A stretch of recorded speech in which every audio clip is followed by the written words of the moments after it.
साथियों नमस्कार, कैसे हो सभी।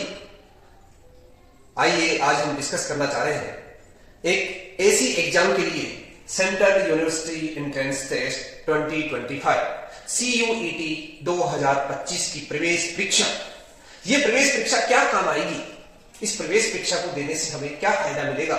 दोस्तों, इस देश के प्रतिष्ठित संस्थानों के अंदर आपको एडमिशन मिलेगा, आपका प्रवेश सुनिश्चित होगा। यदि आपने बहुत ही अच्छा स्कोर प्राप्त किया है तो इस प्रवेश परीक्षा के परिणाम स्वरूप आपको देश के शानदार संस्थान जो है जिनमें नाम आता है जवाहरलाल नेहरू विश्वविद्यालय, दिल्ली विश्वविद्यालय, दिल्ली से जितनी भी सेंट्रल यूनिवर्सिटीज हैं हर स्टेट की, उसके अंदर भी आपको एडमिशन मिल सकता है। इसके अलावा स्टेट यूनिवर्सिटीज हैं, डीम्ड यूनिवर्सिटीज हैं, इन सभी के अंदर जो ऑटोनॉमस विश्वविद्यालय है, जो प्राइवेट है, जो अच्छा नाम कमा रही है, उनमें भी आपको प्रवेश इस एग्जाम में अच्छे स्कोर के उपरांत ही मिल पाएगा। तो ये बहुत ही जरूरी है हर विद्यार्थी के लिए जो कक्षा 10, कक्षा 12 उत्तीर्ण कर चुका है या जिसने अपील किया है, इस एग्जाम में अपील किया है, वो विद्यार्थी भी इसमें भाग ले सकता है और अपना भाग्य आजमा सकता है। दोस्तों, अच्छी गुणवत्तापूर्ण शिक्षा प्राप्त करना भी बहुत ही जरूरी है, क्योंकि इसके पश्चात ही आप अच्छा पद सुनिश्चित कर पाओगे, अच्छे पद को सुशोभित कर पाओगे और अपने देश की सेवा कर पाओगे। इसलिए बहुत ही जरूरी है, ये पायदान आपके लिए बहुत महत्वपूर्ण है। इस एग्जाम को आपको जरूर देना है, जिससे आप अच्छे संस्थान के अंदर अपना एडमिशन प्राप्त कर सकते हो। आइए देखते हैं इस एडमिशन के लिए आप किस प्रक्रिया के तहत गुजरोगे, आवेदन प्रक्रिया क्या है उसको जानते हैं। सबसे पहले ध्यान रखना, बहुत ही महत्वपूर्ण वेरी इंपॉर्टेंट इंफॉर्मेशन कि आपको 22 मार्च 2025 से पहले ये आवेदन करना है। हो सकता है आपने आवेदन नहीं किया तो उस दौड़ में आप बहुत अच्छी सीट मिल सकती थी, परंतु आपको नहीं मिल पाएगी। आप किसी प्राइवेट संस्थान के अंदर जहां पर आपको क्लासेज भी नहीं लगती होंगी, वहां पर एडमिशन मजबूरन लेना पड़ेगा। इसलिए आप सजग हो जाइए और मेरे इस वीडियो को ज्यादा से ज्यादा शेयर कीजिए, जिससे बहुत सारे बच्चों का भला हो सके जो इस इंफॉर्मेशन से अभी भी अनभिज्ञ है। आइए देखते हैं किस तरीके से हम इस फॉर्म को भर सकते हैं। घर पर बैठे मोबाइल के अंदर ही आप भर सकते हो। आपके लिए सबसे ज्यादा जरूरी होगा कि हमें क्या क्या इसके लिए हमें चाहिएगा, कौन से डॉक्यूमेंट की आवश्यकता होगी। दोस्तों, आपको एक तो आपके पास Aadhaar card, voter ID, PAN card, आपका ड्राइविंग लाइसेंस, इनमें से कोई भी एक डॉक्यूमेंट या किसी गवर्नमेंट अप्रूव्ड कोई डॉक्यूमेंट आपके पास हो, फोटो ID हो, ID के रूप में जरूरत होगा। दूसरा, आपकी मैट्रिकुलेशन सर्टिफिकेट मार्कशीट जो है, 10वीं की मार्कशीट है, वो जरूरत पड़ेगी। साथ ही साथ हालांकि आपको मार्कशीट अपलोड नहीं करनी होगी, पर उससे इंफॉर्मेशन आपको इसके अंदर अपलोड करनी होगी। और साथ ही साथ आपको आपकी फोटो चाहिएगी, पासपोर्ट साइज, उसको स्कैन करना होगा और आपका सिग्नेचर व्हाइट पेज के ऊपर सिग्नेचर करना है, उसकी फोटो आपको रखनी है। उनकी जो साइज है, साइज से संबंधित हमने पहले भी डिस्कस कर लिया था और आगे भी यदि ये सामने आएगा तो मैं आपको बता दूंगा। ये आपको इतने सारे जो सीट इंफॉर्मेशन है वो आपको चाहिए। अब उस दिन हमने पहले वीडियो में हमने डिस्कस किया था कि किस तरीके से हम इसके लिए रजिस्टर कर सकते हैं। अपने आप को रजिस्टर कर लेंगे, आपको एक ID प्राप्त होगी, एप्लीकेशन नंबर प्राप्त होगा और एक आप ID पासवर्ड मिलेगा। उसके यूज करके आप इस विंडो में चले जाइएगा। यहां पर ऑलरेडी रजिस्टर्ड कैंडिडेट लिखा हुआ है, यहां जाकर आप जो आवेदन है उसको आप आगे बढ़ा सकते हो। ये जो प्रोसीजर है ये हमने पहले देख लिया था। आप फिर एक क्विक रिव्यू करते हैं कि आपको कितनी फीस भरनी होगी। यदि आप जनरल कैटेगरी से बिलोंग करते हो तो आपको 1000 रुपए लगाने पड़ेंगे, OBC से बिलोंग करते हो तो 900 रुपए एप्लीकेशन फीस है, और SC ST PW third gender हो तो आपको 800 रुपीज आपको लगेंगे, और यदि आप कंट्री से बाहर हो तो आपको 4500 रुपीज लगेंगे। यदि आप एक्स्ट्रा 3 सब्जेक्ट तक लेते हैं और एक्स्ट्रा 2 सब्जेक्ट चुन सकते हो, वो एक सब्जेक्ट का 400 रुपए आपको पेमेंट करना होगा। दोस्तों, 5 सब्जेक्ट आप मैक्सिमम दे सकते हो। सब्जेक्ट कौन सा चुनना है, सबसे महत्वपूर्ण बात यह कि जैसे दिल्ली विश्वविद्यालय है या जितने भी विश्वविद्यालय है, उन्होंने अपने उसमें एडमिशन का जो ब्रोशर होता है उसके अंदर उन्होंने डाल रखा है कि आप वही सब्जेक्ट चुन सकते हो जिसमें आपकी कक्षा 12 हुई है। यानी कक्षा 12 में सपोज आपके पास फिजिक्स, केमिस्ट्री, मैथमेटिक्स रही है, लैंग्वेज के रूप में हिंदी, इंग्लिश रही है, तो आप लैंग्वेज में एक सब्जेक्ट, कोई भी एक सब्जेक्ट ले सकते हो, और साथ ही साथ आप इन फिजिक्स, केमिस्ट्री, बायोलॉजी को ले सकते हो। आप मैथमेटिक्स से हो तो फिजिक्स, केमिस्ट्री, मैथमेटिक्स, साथ में हिंदी या इंग्लिश, कोई सा भी लैंग्वेज का सब्जेक्ट चुन सकते हो। कहने का मतलब है आप उन सब्जेक्ट को चुनिए जिनमें आपकी 12th एग्जाम हुई है, और साथ ही साथ उन सब्जेक्ट को चुनिए जहां पर आप दाखिला लेना चाहते हो। सपोज आपका इंटरेस्ट है सेंट्रल यूनिवर्सिटी राजस्थान में एडमिशन लेने का, अजमेर के अंदर है, तो आपको कहीं दूर दिल्ली जाने की जरूरत नहीं है। पेरेंट्स आपको अलाउ नहीं करते कि हम दिल्ली नहीं जा सकते सर, तो दिल्ली नहीं जा सकते, कोई दिक्कत नहीं। राजस्थान के अंदर आपकी सुविधा उपलब्ध है। हरियाणा, आप हरियाणा से बिलोंग करते तो हरियाणा के अंदर हर स्टेट के अंदर सेंट्रल यूनिवर्सिटी होती है। आपको यकीन नहीं होगा, सबसे शानदार एजुकेशन मिलती है उन सेंट्रल यूनिवर्सिटीज के अंदर सबसे बेहतर, मैं कहता हूँ आपको सबसे बेहतर वातावरण उपलब्ध होगा, आपको वहां पर हॉस्टल फैसिलिटीज भी उपलब्ध होगी और एक्स्ट्रा करिकुलर एक्टिविटीज में भी आप अच्छे से पार्टिसिपेट कर सकोगे। ऐसा वातावरण आपको ऐसे प्रतिष्ठित संस्थानों के अंदर जरूर मिलेगा। आइए देखते हैं, आगे चर्चा करते हैं किस प्रकार आप एडमिशन के लिए आवेदन कर सकते हो। चलो बेटा, रजिस्ट्रेशन आपने कर लिया है और ये उम्मीद है कि आपके पास एक एप्लीकेशन नंबर आ गया होगा। ये सारा प्रोसीजर जिसमें ज्यादा डिटेल है ही नहीं, आपने अपना नाम भरा होगा, अपने पेरेंट्स की डिटेल भरी होगी, अपना एड्रेस भरा होगा, परमानेंट एड्रेस भरा होगा और आपने कुछ आईडी पासवर्ड सेलेक्ट कर लिया होगा और फिर आपको एप्लीकेशन नंबर भी मिल गया होगा। इसके बाद में आपने ये सारा करने के पश्चात ये कंप्लीट आपने सबमिट करने के पश्चात ऐसा एक प्रीव्यू पेज आया होगा, जो आपने फिल किया है क्या वही है क्या, फिर आपके पास एक ओटीपी आया होगा, वो ओटीपी यहाँ इंसर्ट करने के बाद सबमिट किया होगा, तब फिर आपके पास ऐसा जनरेट हुआ होगा, ऐसा आइकन आपके पास आया होगा।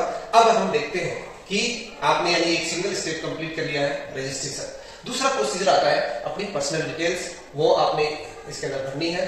चलो अब ये ऑनलाइन आवेदन करना कैसे है, ये ऑनलाइन आवेदन का यानी नेक्स्ट स्टेप ये आती है। इसके अंदर वही फिर आपको अपनी डिटेल्स, अपना डेट ऑफ बर्थ, अपना पेरेंट्स का नाम और फिर यहाँ पर आप अपनी कैटेगरी से याद आया एक चीज का विशेष का ध्यान रखें, आपको अपना सर्टिफिकेट भी रखना है। सर्टिफिकेट SC ST PWD के स्टूडेंट जो होते हैं उनको सर्टिफिकेट किसी भी डेट का चलेगा, परंतु OBC और EWS के स्टूडेंट को हमेशा उसको अपडेट करना होता है, 6 महीने से साल भर से आपको अपडेट करना होता है। आपको ध्यान रखें, जो दिल्ली विश्वविद्यालय है इसने ये जो डेट रखी है, इसने कहा है कि आप 31 मार्च 2025 के बाद का जाति प्रमाण पत्र लगाए। ध्यान रखना, गौर से सुनिएगा बेटा, 31 मार्च 2025 से पहले का यदि आपके पास OBC का सर्टिफिकेट है, EWS का सर्टिफिकेट है, वो मान्य नहीं होगा, आपको रिन्यू करना ही करना होगा। इस पर विशेष कर ध्यान रखना, इसलिए आप उसको बनवा जरूर लें, क्योंकि आपको 2-3 दिन का समय लगता है, तो जिससे वो बन जाएगा। अभी 22 मार्च है, तो 22 मार्च से पहले ये सारा काम आप करें। ये आप यहाँ पर अपना कैटेगरी भरोगे और इसकी जो सर्टिफिकेट है उसका नंबर यहाँ इंसर्ट करना होगा। अपलोड सर्टिफिकेट अपलोड नहीं करना होगा, उसका नंबर आपको यहाँ पर अपलोड करना होगा। ये नंबर जैसे आ गया, इस नंबर और साथ में साथ ही कौन सी डेट को इश्यू हुआ है ये भी इसके अंदर आ जाएगा। ठीक है, आगे बढ़ते हैं। अब आप यदि PWD के स्टूडेंट हो तो इसमें यस कर देना, अदरवाइज नो कर देना। आपको PWD में भी जैसे कोई प्रॉब्लम है विशेषकर, तो वो आप इसके अंदर फिल कर सकते हो कि ये कैप्चा है वो यहाँ पर इंसर्ट करना है, सेव और नेक्स्ट कर देना है। नेक्स्ट पेज खुलेगा बेटा। नेक्स्ट पेज के अंदर आपसे ये पूछना चाहेगा कि आपने जो पहचान कार्ड के है, आपने अपनी जो व्यक्तिगत इंफॉर्मेशन है उसकी वेरिफिकेशन के लिए आपने यहाँ पर पैन कार्ड लिया है। इस बच्चे ने यहाँ पर पैन कार्ड लिया है, हो सकता है आपने आधार कार्ड लिया हो, जो भी लेंगे आप वहां पर इसको अंदर यहाँ पर इंफॉर्मेशन आएगी, इसको अपडेट करना है। यहाँ पर अपडेट करोगे, फिर प्रोसीड करोगे, आपके पास ये इस तरह की विंडो खुलेगी। अपार आईडी, सबसे मुख्य बात, अधिकतर बच्चों के समक्ष एक ये सबसे बड़ी समस्या है कि सर हमें अपार आईडी भी बनानी पड़ेगी क्या? हालांकि बना सकते हो, बहुत आसान से प्रोसीजर है, कॉलेज में जाओगे आपको जरूरत पड़ेगी, आप डिजी लॉकर पर जाकर अपार आईडी बना सकते हो, बहुत आसान से तरीका है। यदि आप नहीं जानते हो प्रोसीजर को तो आप या तो यूट्यूब पर सर्च कर लो, यदि आप उतना समय नहीं लगाना चाहते, आपके वो ताबे नहीं आ रही चीजें, तो आप ऐसा भी कर सकते हो, उसको स्किप भी कर सकते हो। अपार आईडी एसेंशियल नहीं है, जरूरी डॉक्यूमेंट में नहीं आती है, यहाँ स्टार लगा हुआ नहीं है, नो लिखकर आप सबमिट कर सकते हो। आगे बढ़ा, आगे देखो क्या करना है आपको। आगे जाओगे तो आपके समक्ष ये आएगा, परीक्षा के लिए चयन करें। यहाँ गौर से सुने, सबसे महत्वपूर्ण पार्ट इस आवेदन का है, बाकी आपको ऊपर भरने में कहीं कोई दिक्कत नहीं आएगी। मेरे को ये उम्मीद है आपसे कि आपको कहीं पर भी समस्या नहीं आनी चाहिए। देखो यहाँ पर कह रहा है टेस्ट पेपर का चयन इस वेबसाइट पर जाकर यूनिवर्सिटी टैब के अंतर्गत जो यूजी परीक्षा करवा रही है, जो यूनिवर्सिटी इसके अंदर भाग ले रही है, उनके पाठ्यक्रम को विशेष तौर पर देख लें। ज्यादातर जैसे दिल्ली विश्वविद्यालय है, इंटीग्रेटेड कोर्स नहीं कराती है। आप BSc BEd करना चाहते हो, BA BEd करना चाहते हो, वो नहीं करवाती है, तो आप वहां पर BEd का सब्जेक्ट चयन कर ही नहीं सकते हो। सेंट्रल यूनिवर्सिटीज BEd करवाती है, इंटीग्रेटेड कोर्स करवाती है, यहाँ पर आप BEd का पाठ्यक्रम भी ले सकते हो। अब यहाँ पर बात आती है कि सर मेरे को सिलेक्ट क्या करना है। सपोज आपकी BEd में रुचि है, तो BEd में रुचि है तो आप दिल्ली विश्वविद्यालय के अंदर भाग नहीं सकते, तो आप उसको स्किप कर सकते हो। आप सेंट्रल यूनिवर्सिटीज पे फोकस कीजिए, उसके अंदर आप एडमिशन ले सकते हो। तो आवेदन करते समय आपको अपनी इच्छा जाहिर करनी होगी कि मेरे को एडमिशन कहाँ लेना है, कौन से विश्वविद्यालय का आप एडमिशन, कौन से पाठ्यक्रम में आप भाग लेना चाहते हो, जहां प्रवेश लेना चाहते हो। तो सबसे बड़ी बात, आपको एक लैंग्वेज का सब्जेक्ट लेना है, कम से कम। देखो यहाँ पर लिखा हुआ है आप भाषाओं और सामान्य योग्यता परीक्षण सहित 5 टेस्ट पेपर चुन सकते हो। कम से कम एक भाषा का विषय होना ही हो चाहिए, एक भाषा का सब्जेक्ट, चाहे हिंदी हो, इंग्लिश हो, जो भी आपका हो, तो उसमें से एक लैंग्वेज का सब्जेक्ट आप ले सकते हो जिसमें आप कंफर्टेबल हो। यदि आप संस्कृत भाषा के रूप में चुनते हो तो कृपया प्रश्न पत्र का माध्यम विषय विशिष्ट चुने। यदि आप में से कोई विद्यार्थी संस्कृत थर्ड जो लैंग्वेज है उससे संबंध रखता हो तो वह लैंग्वेज के रूप में संस्कृत ले सकता है, पर बशर्ते उसको वहां पर आवेदन करते समय इसका विशेष कर ध्यान रखें, विषय विशिष्ट स्पेशलाइजेशन सब्जेक्ट है उसको चुनना होगा। अब ये आपके सामने यहाँ पर जैसे ही CUT UG चेक करोगे तो यहाँ पर आपके समक्ष बहुत सारे सब्जेक्ट आ जाएंगे। तो उसमें से आप जैसे आपने इंग्लिश चुन लिया तो इंग्लिश पे टिक कर दिया, बाकी पे टिक मत करना बेटा, ये सब पांचों लैंग्वेज पे टिक कर रखा उन्होंने, हालांकि आपको एक को ही करना है। एक आपने हिंदी या इंग्लिश को टिक कर लिया, आगे बढ़ते हैं। फिर आपने आगे यहाँ आगे सपोज जैसे मैं आपको बताना चाहूँ, फिजिक्स को ले लिया आपने डोमेन सब्जेक्ट के रूप में, आपने केमिस्ट्री ले लिया, संस्कृत ले लिया, सोशियोलॉजी ले लिया, जो भी आपने सब्जेक्ट सेलेक्ट किया उसमें से जैसे मैथमेटिक्स ले लिया, केमिस्ट्री ले लिया, सब मिलेंगे आपको इसके अंदर, पॉलिटिकल साइंस, ये पूरी डिटेल है, बहुत लंबी लिस्ट है, उसमें आप अपना टिक कर सकते हो। आपको 3 सब्जेक्ट कम से कम लेने हैं और 5 अधिकतम ले सकते हैं। कम सब्जेक्ट लोगे, अब डिपेंड करता है कि पाठ्यक्रम के हिसाब से लेना आपको जरूरी नहीं कि कम से कम 3 सर मेरे को तो पास ही होना है। पास होने से मतलब नहीं, आप एडमिशन लेना चाहते हो तो उस विश्वविद्यालय का पाठ्यक्रम जरूर देखें कि वो क्या BSc BEd करवा रहा है, कि वो BSc करवा रहा है या BA BEd करवा रहा है, BE करवा रहा है, तो उस चीज का BCom करा रहा है, BCom BEd करा रहा है, तो उस पाठ्यक्रम को देखकर आप जरूर सुनिश्चित हों। ज्यादातर केस में आपने 12th क्लास में जो सब्जेक्ट लिए हैं वही आएंगे, सीधी सी बात है। अब आगे चलते हैं, परीक्षा का माध्यम आप क्या सिलेक्ट करना चाहते हो, विशेष कर ध्यान रखना बेटा, ऑनलाइन एग्जाम है, आपको यहाँ पर पेपर बाइलिंगुअल नहीं मिलेगा, बहुत जरूरत है। 12th क्लास की एग्जाम दी आपने या दे रहे हो, इसमें आपको पेपर दोनों लैंग्वेज में मिलता है, यहाँ पर दोनों में नहीं मिलेगा। आपने गलती कर दी, आपने आवेदन में गलती कर दी, आपके सामने से बहुत बड़ी समस्या खड़ी हो जाएगी। यहाँ पर आपको लैंग्वेज सेलेक्ट करना है, इंग्लिश सेलेक्ट किया तो इंग्लिश में आएगा पूरा पेपर, हिंदी सेलेक्ट किया हिंदी में आएगा पूरा पेपर, विशेष कर जाएंगे। आप परीक्षा के लिए कौन से शहर को चुनना चाहते हैं, आप सेंटर कहां चुनना चाहते हो, आपको सेंटर की लिस्ट भी मैं आपको दिखा दूंगा।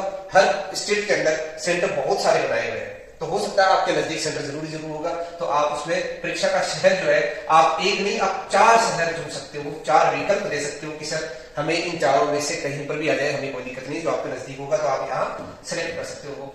अपने स्टेट सेंटर का उसमें नाम है प्रॉपर, जैसे सपोज आपके आसपास में कोई शहर है तो उसका नाम आपको वहां पर उस लिस्ट में दिखेगा। आप जैसे आप क्लिक करोगे ना क्लिक करते ही पूरी लिस्ट आ जाएगी।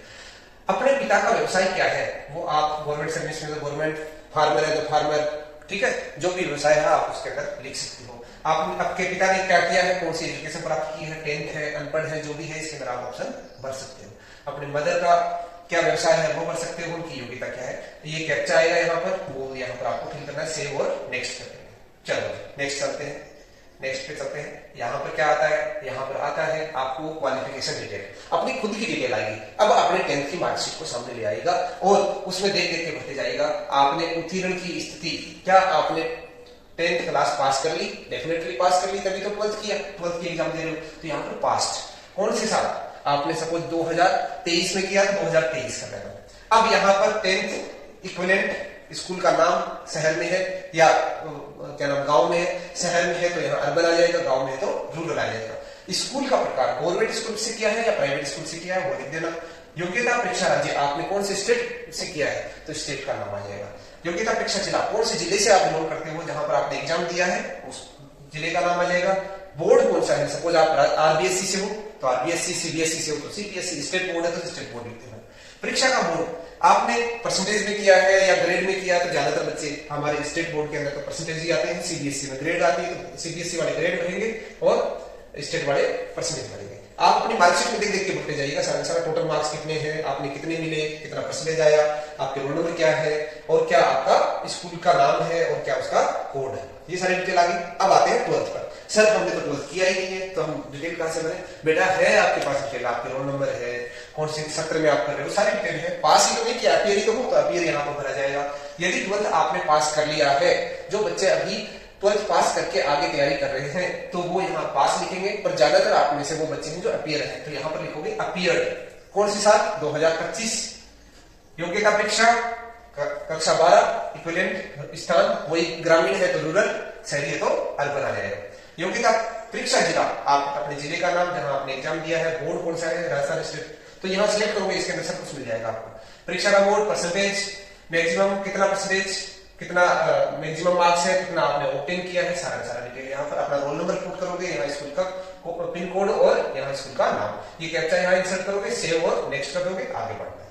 इतना काम हो गया। इसके बाद में क्या आता है, देखो आपने 6 पाइथन कंप्लीट कर लिए हैं, अब आपके पास में मात्र तीन वो बची है, 7, 8 और 9th 10th में फाइनल सबमिशन हो जाएगा। अब आपसे पूछा है कि क्या आप जैसा ही हूबहू आपके जैसा दिखने वाला आपके घर में कोई है, मींस ट्विंस है, आप जुड़वा भाई और बहन हो?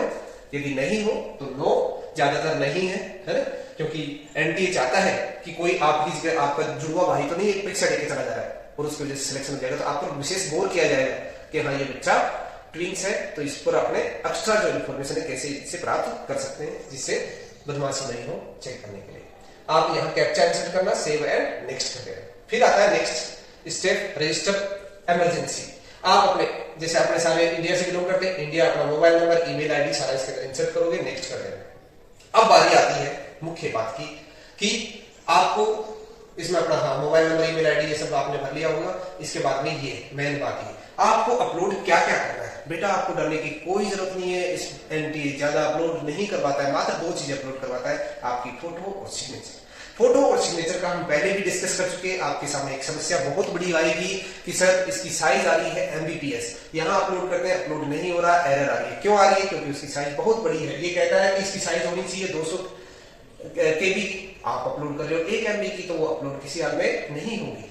ठीक है, वही बात है सीधी सी कि एक छोटा सा बच्चा है, उसको कहा जाए कि आपको खाना खाना है, उसकी कैपेसिटी है 1 रोटी खाने की, उसकी मम्मा खिला देती है 5 रोटी, तो बताओ हालत खा सकता है क्या? वो बच्चा खा ही नहीं सकता। सीधी सी बात यही है कि इसकी कैपेसिटी है कि इतना KBPS में आपको होनी चाहिए, इतना KB साइज होनी चाहिए, इससे ज्यादा नहीं होनी चाहिए। देखो यहाँ पर लिखा हुआ भी है, आपको यहाँ साफ साफ मिलेगा भी कि 200 KB तक की आप साइज की फोटो आप यहाँ पर अपलोड कर सकते हो, इसमें 50 KB तक की। ठीक है, तो आप रिड्यूस कैसे करोगे? ऑनलाइन वहां पर गूगल में सर्च कर लेना, हाउ टू रिड्यूस इमेज। ठीक है, तो उसकी साइज रिड्यूस ऐसे लिख देना है, image size reduce through online. आप जैसे करोगे वहां पर आपके सामने बहुत सारे वेबसाइट्स आ गए, जैसे आई लव PDF, जिनका प्रचार नहीं करना चाहिए, बहुत सारे आपको मिलेंगे, आप खुद उस पर सर्च कर सकते हो, साइज रिड्यूस कर सकते हो। उसमें परसेंटेज आएगा 20%, 30%, 40%, तो आप उसमें रिड्यूस करके देख लेना, उसमें साइज भी आ जाएगी कि 200 KB के पास में आ जाए ये फोटो 200, सिग्नेचर 50 आ जाए, तो वहां तक उसको रिड्यूस कर लेना। एक बार रिड्यूस होकर आप कहोगे सर वो तो 300 KB पे अटक गई या 201 KB पे अटक गई, तो आपको फिर रिड्यूस करना है। दोबारा रिड्यूस करते टाइम पे ध्यान रखना, अब सपोज आपने 250 KB तक रिड्यूस कर ली, अब फिर आप उसमें 10% तक कर देते हो, तो वो पूरी फोटो ब्लर हो जाएगी, साइज बहुत ज्यादा रिड्यूस हो जाएगी। अब आपको 95%, 90% तक उसको रिड्यूस करना है, जिससे वो 200 के आसपास आ जाए। तो इस चीज का रिड्यूस में आपको थोड़ी सी सहायता चाहिएगी, आप एक्सपर्ट हो तो कर सकते हो, अदरवाइज आप अपने सीनियर की किसी की भी जो इस चीज का नॉलेज रखता हो उससे आप सहायता ले सकते हो। ये दोनों चीज अपलोड करने के बाद आपसे CUET कहता है कि आप अपने जो फॉर्म आपने आवेदन भरा उसको एक बार पुनः चेक कर लीजिए, कोई गलती नहीं होनी चाहिए, क्योंकि इसमें आपको बाद में 2 दिन का विंडो तो मिलती है, पर आप क्यों अपना समय खराब करो। तो एक बार यहाँ आपको 10 मिनट अच्छे से पढ़ लेना चाहिए, जल्दबाजी नहीं करनी चाहिए। तो यहाँ आप अपना थोड़ा सा समय लगाइएगा, इसको गौर से पूरा डिटेल चेक करिएगा, जो आपने अपलोड किया वो सही है क्या। ठीक है, इसके बाद में आपको क्या करना है, पेमेंट का विंडो खुलेगा। यहाँ पर यदि आप श्योर हो कि मैंने जो आवेदन भरा है वो एकदम सही है, सारे डिटेल, अपनी 10th की मार्कशीट और अपना OBC का सर्टिफिकेट, EWS का सर्टिफिकेट, SC ST का सर्टिफिकेट, वो सारा का सारा आपने सही डिटेल भरी है, तब आप यहाँ पर कंफर्म कर देना, यस कर देना। यस करोगे, इसके बाद में आपके पास में ये विंडो ओपन हो जाएगी। ये विंडो आ जाएगी तो यहाँ पर आपके समक्ष ये कुछ चीजें लिखी आएगी, यानी आपका अभी भी ईमेल वेरीफाई नहीं हुआ है, एप्लीकेशन फॉर्म कंप्लीटेड है, फीस पेमेंट पेंडिंग है। मेन चीज ये फीस पेमेंट पेंडिंग है, ये पेंडिंग होगी तो ये आगे नहीं बढ़ेगा, सीधी सी बात है। ये एक प्रोफॉर्मा है, ईमेल भी आपको वेरीफाई करना है, उसमें भी OTP जाएगा। जैसे ही आप यदि आप उस आवेदन को एडिट करना चाहते हो, कोई गलती रही है तो यहाँ से एडिट एप्लीकेशन फॉर्म कर देना, और यदि आपकी ईमेल वेरीफाई करना चाहते हो तो यहाँ पर ईमेल वेरिफिकेशन पे कॉल कर देना, फिर ईमेल पे आपके पास OTP जाएगी, आप दोबारा ईमेल भरोगे, कैप्चा भरोगे, सबमिट कर देना। सबमिट करने के बाद OTP आएगी, वो OTP यहाँ इंसर्ट कर देना, और जिससे ईमेल भी वेरीफाई हो जाएगी। ठीक है, अब आती है बात पेमेंट की। देखो अब ये मेन चीज है, ज्यादातर बच्चे इसी के चक्कर में दुकानों पर चक्कर काटते रहते हैं, बहुत अपना समय गवा देते हैं, इसलिए आप घर बैठे कर सकते हो। मैं आपको फिर बता रहा हूं, आपको कहीं जाने की जरूरत नहीं है। आज के टाइम पर हर आदमी ऑनलाइन पेमेंट मोड यूज करता है, आप घर बैठे आराम से कर सकते हो। सिर्फ आपको 2 जगह दिक्कत आएगी, एक तो फोटो अपलोड करते समय, एक पेमेंट की। फोटो में आपको साइज की दिक्कत आएगी, वो मैं पहले बता रहा हूँ। फिर भी किसी को दिक्कत हो तो आप मेरे से पूछ सकते हो, मेरे से कंसल्ट कर सकते हो, इसमें कमेंट डाल सकते हो, आपको मैं अच्छे से सहायता कर सकता हूँ। वैसे ऑनलाइन गूगल पर जाकर आप उसको रिड्यूस कर लेना, डेफिनेटली आपकी जो सहायता है वो हो जाएगी। यहाँ पर ऑनलाइन पेमेंट पे क्लिक करना है। पेमेंट पे क्लिक करोगे आपके समक्ष इस तरह की विंडो खुलेगी। यहाँ स्टेट बैंक ये सब बैंक आएगा। बैंक से नहीं करना चाहते हो आप, फोन पे वगैरह इनसे करना चाहते हो तो उनसे भी कर सकते हो। वहां पर आपको QR कोड आएगा, उसको स्कैन करके उससे डायरेक्ट कर सकते हैं। ये आपका कंप्लीट फॉर्म आ गया। इसमें आपने कितना भरा है कंप्लीटली, इस तरह से फोटो आ जाएगी, सिग्नेचर आ जाएगा, ये पूरा एप्लीकेशन नंबर आ जाएगा। इस तरह से आपका ये आवेदन सबमिट हो चुका है और अब आप तैयारी में लग जाओ। एग्जाम जिसकी हो चुकी वो तो कंप्लीटली डेडिकेटेड हो जाओ, क्योंकि समय बहुत ही कम है। मई में एग्जाम है। इतने कम समय में आपको जो 11th और 12th का है, 12th का उसको उस पूरे सिलेबस को डिस्कस करना है। उसकी MCQs आपके सामने मैं लेके आऊंगा और कम समय में आपको जितना मैं कर सकता हूं, मेरी कैपेसिटी है, उस कैपेसिटी के अकॉर्डिंग आपको जितना पूरा आपका सहयोग हो सकता है मैं पूरा करने की कोशिश करूंगा। फिजिक्स की क्लासेज में आपको पूरी फ्री ऑफ कॉस्ट उपलब्ध कराऊंगा। तो आप मेरे से जुड़ते रहिएगा और चैनल को सब्सक्राइब करिएगा, जिससे आपको जैसे मैं वीडियो अपलोड करता हूं तो आपको एक इन्फॉर्मेशन मिल जाएगी कि आपने वीडियो अपलोड किया है। आपको उसको फास्ट मोड में जल्दी से देख लीजिएगा और अपना बुक जो है उसको ज्यादा से ज्यादा किताबों को रीड करिएगा। बुक में मन नहीं करता तो आप वीडियो देख लीजिए। लगातार कोशिश करते रहिए। बेटा आप प्रतिष्ठित संस्थान में एडमिशन ले लोगे तो ये समझ लो आपने अपनी जो कैरियर है उसका आधा जो डिफिकल्टी है उसको तो पूरा कर लिया है। और वहां पर जब पढ़ोगे आपका मन लगेगा, इतना शानदार वातावरण आपको उपलब्ध होगा और आप ये समझ लो कि जी जान लगा दोगे, आप डेफिनेटली सफल हो जाओगे। उस पायदान पर पहुंचते ही सफल हो जाओगे। आगे तो अपने आप ही आपको वहां के जो गुरुजन आपको हमेशा गाइडेंस देते रहेंगे और अच्छे पायदान को वो अपने आप ही पहुंचा देंगे। वहां पर वातावरण आपको ऐसे दोस्त मिलेंगे, वो अपने आप ही आपको सही दिशा प्रदान कर देंगे। आपको किसी की गाइडेंस की जरूरत ही नहीं पड़ेगी। इसलिए आपका बहुत बहुत धन्यवाद, आप इस प्लेटफॉर्म पे आए और आपने इतना समय दिया। और यदि आप फिजिक्स के विद्यार्थी हो, केमिस्ट्री के विद्यार्थी हो, बायोलॉजी के विद्यार्थी हो, मैथमेटिक्स के विद्यार्थी हो तो आपके लिए मैं जरूर इस चैनल पर आपके लिए बहुत सारी ढेर सारी निःशुल्क क्लासेज लेके आऊंगा। तो इसलिए आप मेरे से जुड़ते रहिएगा। बहुत बहुत धन्यवाद। जय हिंद।